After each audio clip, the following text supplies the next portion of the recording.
레위기 강의 14번째 시간입니다. 레위기 7장 1절부터 10절입니다. 같이 읽겠습니다. 속건제의 규례는 이러하니라. 이는 지극히 거룩하니 번제물을 잡는 곳에서 속건제의 번제물을 잡을 것이요 제사장은 그 피를 제단 사방에 뿌릴 것이며 그 기름을 모두 들이되 곧 그 기름진 꼬리와 내장에 덮인 기름과 두 콩팥과 그 위에 기름 곧 허리 쪽에 있는 것과 간에 덮인 꺼풀을 콩팥과 함께 떼어내고 제사장은 그것을 다 제단 위에서 불살라 여호와께 화제로 드릴 것이니 이는 속건제니라. 제사장인 남자는 모두 그것을 먹되 거룩한 곳에서 먹을지니라. 그것은 지극히 거룩하니라. 속죄제와 속건제는 규례가 같으니 그 제물은 속죄하는 제사장에게로 돌아갈 것이요 사람을 위하여 번제를 드리는 제사장 곧 그 제사장은 그 드린 번제물의 가죽을 자기가 가질 것이며 화덕에 구운 소제물과 냄비에나 철판에서 만든 소제물은 모두 그 드린 제사장에게로 돌아갈 것이니 소제물은 기름 섞은 것이나 마른 것이나 모두 아론의 모든 자손이 균등하게 분배할 것이니라. 아멘. 보시다시피 속건제에 대한 이야기입니다. 속건제의 규례 이렇게 되어 있죠. 지난주에 봤던 6장 마지막 내용에서는 속죄제의 규례 이렇게 번역되어 있었죠. 이렇게 속건제 또 속죄제 용어들이 나오는데 일반적으로 속죄제는 하나님과의 관계에서 일어난 죄를 다루고 속건제는 사람들 사이에서 일어난 죄를 다룬다고 그렇게 정의하곤 합니다. 그러나 이 구분이 맞지 않는다고 그랬죠. 학자들이 정의한 것처럼 그 죄의 구분이 모호할 뿐 아니라 사실 모든 죄는 본질적으로 하나님과의 관계에서 발생하는 거란 말입니다. 그래서 이 두 단어가 성경에 교차되어 사용되는 경우가 적지 않습니다. 그 예를 보겠습니다. 우리가 앞에서 봤던 레위기 5장 4절로 6절입니다. 같이 읽겠습니다. 만일 누구든지 입술로 맹세하여 악한 일이든지 선한 일이든지 하리라고 함부로 말하면 그 사람이 함부로 말하여 맹세한 것이 무엇이든지 그가 깨닫지 못하다가 그것을 깨닫게 되었을 때에는 그 중 하나에 그에게 허물이 있을 것이니 이 중 하나의 허물이 있을 때에는 아무 일에 잘못하였노라 자복하고 그 잘못으로 말미암아 여호와께 속죄제를 드리되 양떼의 암컷 어린 양이나 염소를 끌어다가 속죄제를 드릴 것이요 제사장은 그의 허물을 위하여 속죄할지니라. 함부로 말한 것에 대한 이야기인데 그걸 사하는 제사 이야기인데 그 잘못으로 인해서 여호와께 제사할 때 속죄제를 드리라고 되어 있습니다. 보시는 것처럼 6절에 속죄제란 말이 2번 나옵니다. 당연하죠. 같은 제사를 말하는 것이니까요. 그런데 앞에 속죄제로 번역된 첫 단어, 이거는 오늘 본문 7장 1절에 속건제로 번역된 바로 그 같은 단어입니다.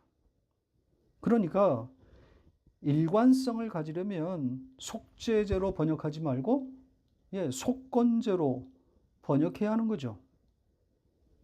그래서 여호와께 속건제를 드리되 양떼의 암컷 어린 양이나 염소를 끌어다가 속죄제를 드릴 것이요 이렇게 되는 겁니다. 오늘 본문대로 한다면. 따라서 이 문장에서는 속건제와 속죄제가 혼용되어 있단 말입니다. 같은 제사를 각각 다른 단어로 지금 사용한 거예요. 같은 제사를 속건제로 했다, 또 속죄제로 했다, 이렇게 말하고 있는 거죠. 따라서 속죄제, 속건제, 또 뭐 화제, 번제, 이렇게 이름을 붙여놓고 그렇게 분류해 놓고 거기에 의미를 부여하는 것은 옳지 않습니다. 그러니까 속죄제로 번역한 단어나 또 속건제로 번역된 단어 모두 죄를 사하는 제물이란 뜻입니다. 제사가 아니라 제물입니다. 그래서 여러분들이 속건제, 속죄제, 소제, 번제, 화목제 이런 단어들이 등장하면 전부 제물이다. 제물이란 단어로 대체시켜 읽으면 되겠습니다. 제사가 아니라 제물이 원문의 취지에 맞습니다. 자, 제사가 아니라 제물이 옳다는 것을, 제물이 맞다는 것을 이제 1절과 6절을 통해서 증명해 보겠습니다. 우선 1절을 보겠습니다. 우리 성경이 속건제의 규례라 이렇게 해놓고 이는 지극히 거룩하니 좀 애매한 번역을 해놓았습니다. 원문과 비교해 보시기 바랍니다. 이렇게 되어 있습니다. 조금 설명이 필요합니다. 자, 원문의 이 7장 1절의 첫 단어가 우리 성경에는 완전히 생략되어 있습니다. 그러니까 원문의 첫 단어는 이것과 같은으로 번역해야 할 접속사입니다. 그래서 죄의 법은, 죄의 규례는 이것과 같다. 이렇게 되어 있습니다. 그러니까 앞에 것과 같다는 거죠. 그러니까 6장 끝부분의 내용과 같다. 이렇게 말하고 있습니다. 우리가 지난주에 다루었던 내용입니다. 자, 그렇게 말한 후에 그것은 최고의 거룩, 그러니까 동사 없이 명사로만 지금 구성되어 있습니다. 거룩이란 명사가 두 번 연달아 등장하는데 앞에서는 단수로 그리고 바로 이어서는 복수로 그렇게 등장하고 있습니다. 따라서 거룩, 또 거룩이지요. 근데 뒤에 동사는 또 복수니까 장엄 복수예요. 그러니까 거룩을 엄청 강조한 겁니다.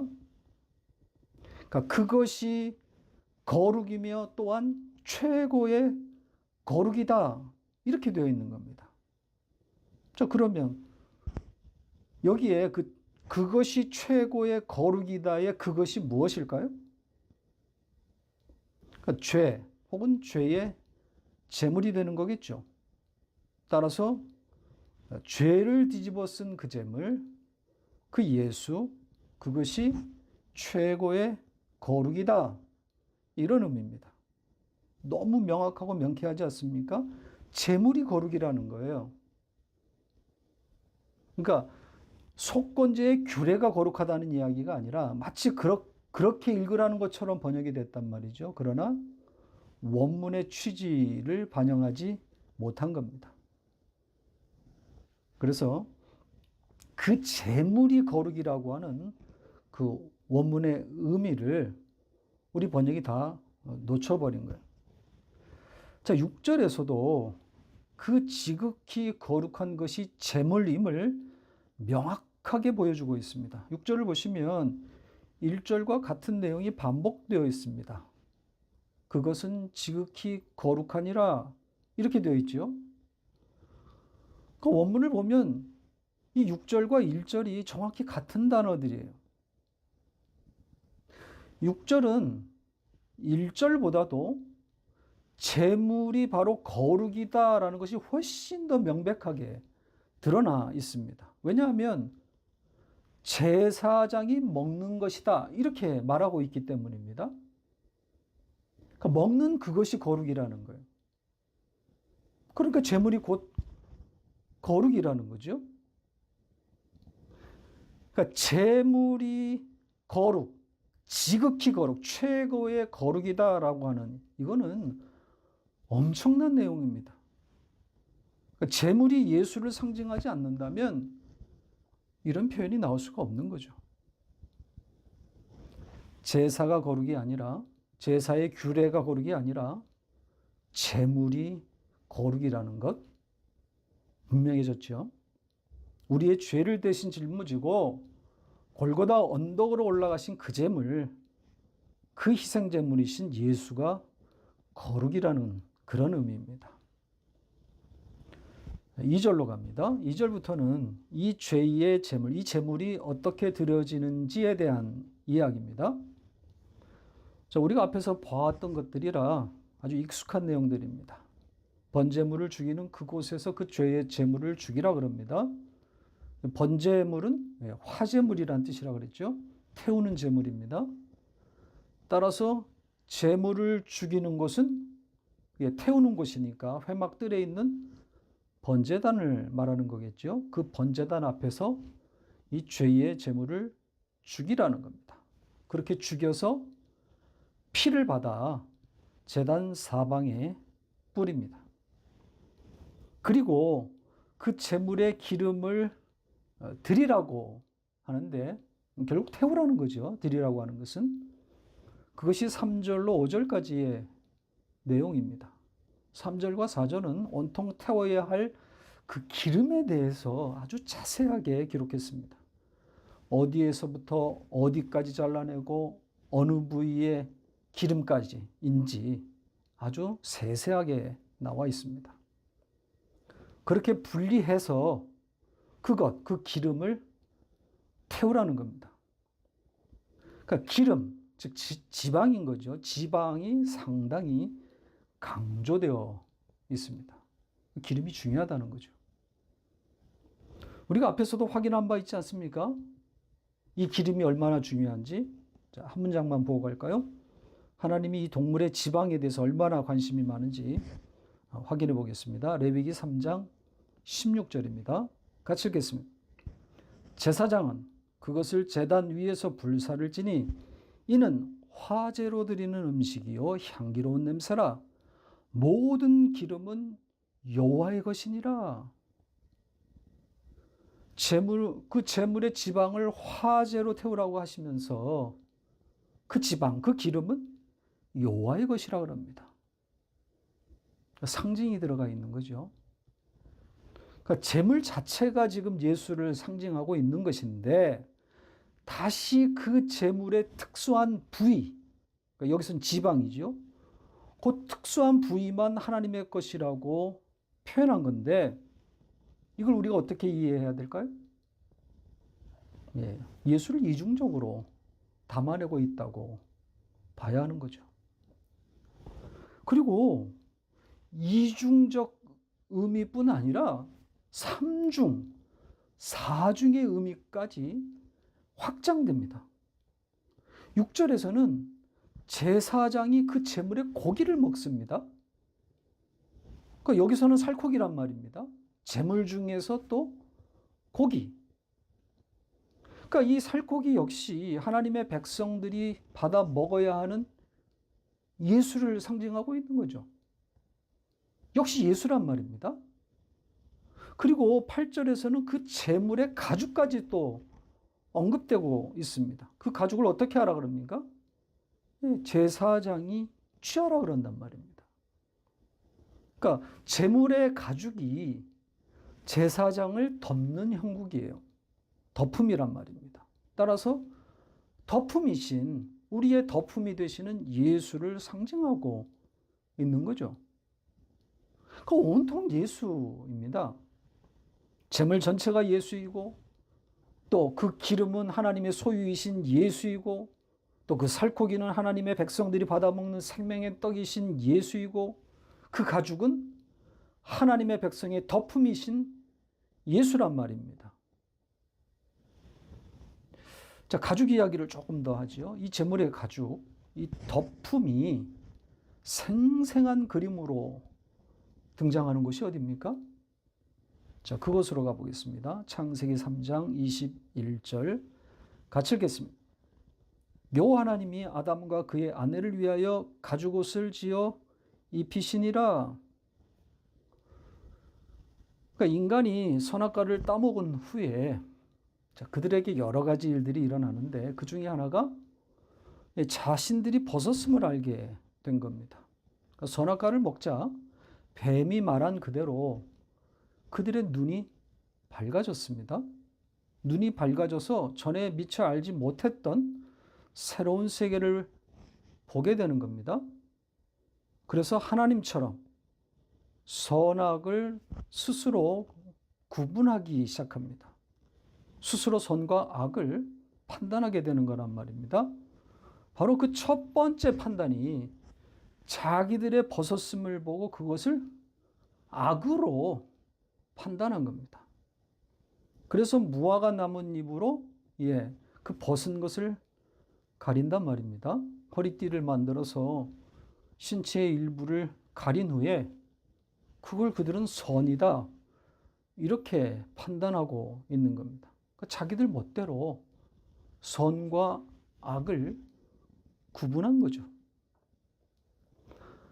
하나님은 벗은 것을 악이라고 말한 적이 없고 또 벗은 상태로 창조하셨단 말입니다.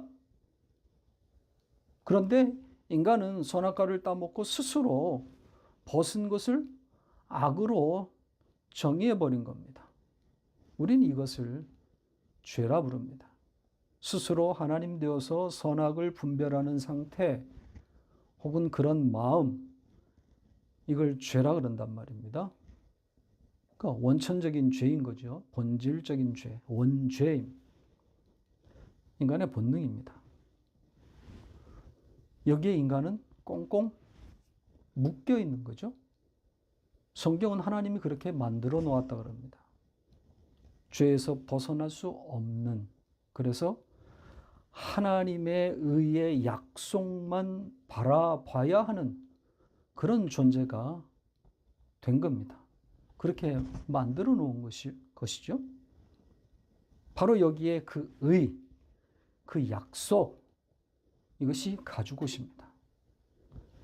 그러니까 인간 스스로 해 입은 나뭇잎띠를 끊어버리고 짐승을 제물 삼아서 그걸 죽여 가죽을 벗겨 그들을 덮여주는 겁니다. 그렇게 덮인 자만이 구원에 이르게 되는 거죠. 다른 구원의 방법은 없습니다. 일방적인 덮음으로만 가능한 겁니다. 하나님이 찾아오셔서 옷을 갈아입히신 그 사람만 구원에 이르게 되는 겁니다. 이 먹음에 대한 이야기를 조금 더 하고 가죠. 이 6절에 나오는 내용인데 이미 우리가 앞에서 여러 번 확인한 바 있었던 내용입니다. 중요한 내용이기 때문에 다시 한번 확인하고 가겠습니다. 자, 제물의 기름은 태워서 여호와께 향기로운 냄새가 되게 하고 그 제물의 고기는 제사장들이 거룩한 곳에서 먹게 됩니다. 자, 여기에도 제사장인 남자라는 표현이 등장했습니다. 남자라는 단어가 등장한 것에 유의해야 한다 그랬습니다. 그러니까 제사장은 응당 남자임에도 굳이 남자라는 단어가 등장했기 때문입니다. 그래서 여기에 남자는 그 가족의 대표라기보다는 택한 백성을 상징한다 그랬죠. 그러니까 택한 하나님의 백성만 그 제물의 고기를 먹는다는 겁니다. 자, 이것은 신약의 성찬을 그대로 반영하고 있는 거죠. 같은 이야기입니다. 그리고 우리는 이 먹음을 양육이라고 그렇게 말한다 그랬죠. 이 양육으로 번역이 되어서 약간의 혼동이 생긴 것인데 양육의 사전적인 뜻은 그냥 먹는다는 뜻이에요. 그러니까 예수를 받아 먹음이에요. 성찬과 같은 뜻인 거죠. 그러니까 약간의 해석을 곁들이면 예수를 먹는다는 것은 왜 예수가 필요한지, 왜 예수만 붙들어야 하는지를 배운다는 의미입니다. 이게 바로 신앙생활인 거죠. 하나님의 백성이 이 세상에 사는 이유가 바로 이것 아니겠습니까? 하나님이 당신의 백성들을, 택한 백성들을, 창세전에 택한 백성들을 이 땅에 두신 이유가 바로 이것 아니겠습니까? 왜 나는 예수만 붙들어야 하는지를 전생애를 통해서 배우는 겁니다. 이 세상에 두어. 그러니까 세상을 변화시킨다거나 세상을 정복하는 것, 이 세상을 좀 더 나은 세상으로 만드는 것, 이거는 신앙생활의 목표가 아닙니다. 예수를 배우는 것이 신앙생활이란 말입니다. 그래서 이 제사의 규례에서 제사장이 그 제물을 먹는다는 것이 중요합니다. 지극히 거룩 자체인 그 제물을 거룩한 곳에서 남자인 제사장이 먹는 이 그림. 이것이 바로 신앙생활이 무엇인지를 한눈에 보여주는 아주 귀중한 내용입니다. 7절로 갑니다. 7절에 속죄제와 속건제의 규례가 같다라고 하면서 그 제물은 속죄하는 제사장에게로 돌아갈 것이다. 이렇게 말하고 있습니다. 자, 속죄제와 속건제는 의미상 차이가 없다 그랬죠. 두 단어가 혼용된다 그랬습니다. 아까 우리가 확인한 바 있었고요. 자, 모두 죄를 사하는 제사입니다. 내장의 기름은 화제로 태워서 여호와께 향기로운 냄새가 되게 하고 남은 제물의 고기는 거룩한 곳에서 제사장들이 먹습니다. 자, 그렇게 먹으라는 내용이 조금 전에 얘기한 6절의 내용이었고, 이제 여기 이 7절에서는 그 제물이 제사장에게로 간다, 혹은 그 제사장이 가진다, 이렇게 표현되어 있습니다. 아마도 그 거룩한 곳에서 먹고 남은 것에 대한 이야기가 아닌가, 그렇게 추정이 됩니다. 그러니까 그 남은 것도 역시 제사장의 것이라는 거죠. 제사장만 그 고기를 취할 수 있다는 겁니다. 다른 사람은 그 제물에 손대면 안 되는 거죠. 죽습니다. 자, 왜 이런 규정이 들어있겠어요? 구원은 오직 하나님의 택한 자들에게만 적용된다는 뜻입니다. 모든 사람에게 나누어지는 것이 아니란 말이죠. 고기를 취하는 자는 제한되어 있습니다. 바로 그들이 창세전 언약에 따라서 예정을 입은 자들인 거죠. 그들에게만 제한적으로 허락되는 겁니다. 그래서 이 만인 구원론 같은 이런 사상은 성경의 지지를 받을 수 없습니다. 인본주의적 사고에서 나온 산물입니다. 이들은 모두가 하나님이 창조한 인간인데 고귀한 그 인간들을 어떻게 하나님이 버릴 수 있겠냐는 거죠. 설득력 있는 논리입니다. 그러나 성경은 그렇게 말하고 있지 않습니다. 성경은 온통 선택과 유기에 대한 이야기입니다. 구분되어 있단 말입니다. 제물은 오로지 제사장만 먹을 수 있고 그들만 가질 수 있습니다. 제한된 속죄, 제한된 구원입니다. 8절도 비슷한 내용입니다. 역시 제사장과 그 제물에 관한 내용입니다. 그런데 우리 성경은 사람을 위하여 번제물을 드리는 제사장 이렇게 번역했는데 말 자체가 좀 어색하지 않습니까? 자, 이 문장을 원문대로 지적하면 어떤 사람의 화제물에 접근하는 제사장 이렇게 되어 있습니다.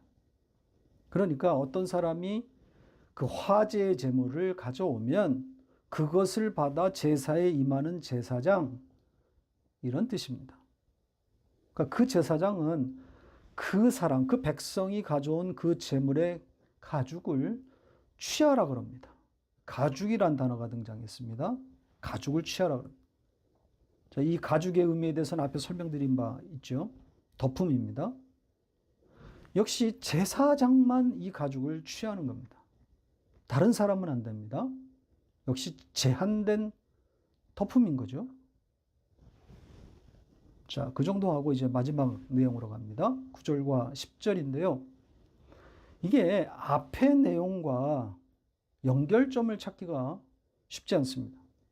그래서 저는 다른 이야기, 다른 제사를 말하고 있는 것으로 봅니다. 짐승의 제사가 아니라 곡식의 제사를 말하고 있습니다. 여기에 이 소제물이라고 번역된 이 단어의 원뜻은 예물, 선물이라고 그랬죠. 따라서 문맥상 역시 제물로 번역해야 할 단어입니다. 그 학자들이 이 단어를 곡식의 제사를 뜻하는 소제 혹은 소제물 이렇게 이름 붙였는데 이것이 오히려 혼동만 초래하고 있습니다. 자, 이것과 관련해서 이전에 한번 설명드린 바 있는데 다시 한번 확인하고 가겠습니다.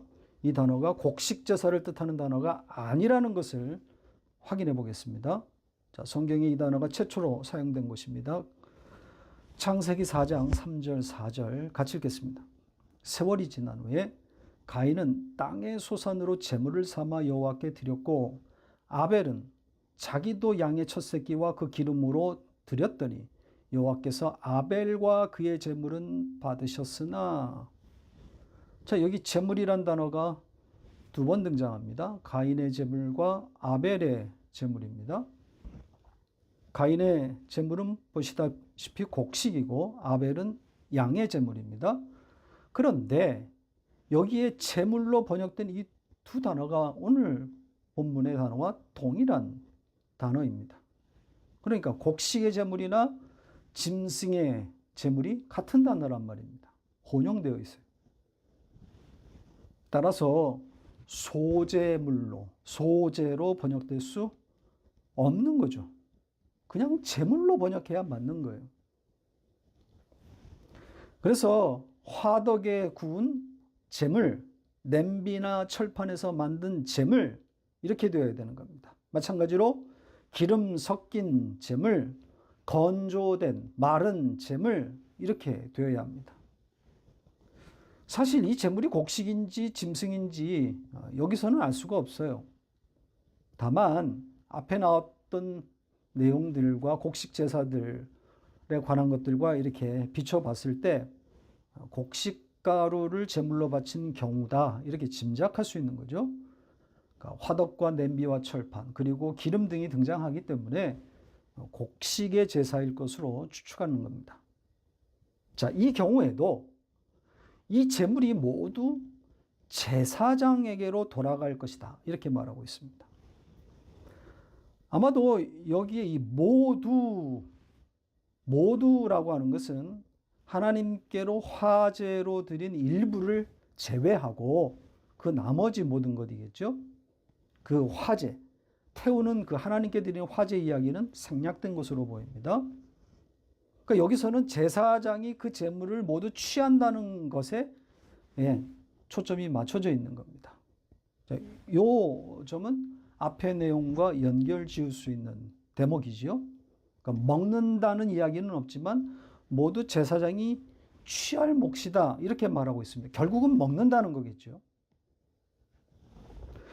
마지막 10절의 내용도 언뜻 봐서는 같은 내용 같아 보입니다.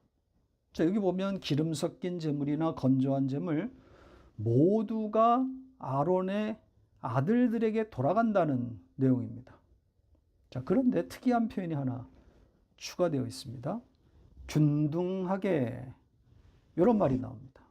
아마도 똑같은 분량으로 나누었다는 의미를 담아놓은 것 같습니다. 그러니까 대제사장이나 신참 제사장이나 같은 분량으로 배분되었다는 그런 의미겠죠. 그런데 이 단어를 좀 분석해 봤더니 그런 말이 아니라는 것을 알게 되었습니다. 같은 분량으로 배분하라는 말이 아닙니다. 자, 균등하게로 번역된 이 단어를 보면 이렇습니다. 보시죠. 보시는 것처럼 남자 그리고 형제라는 단어입니다.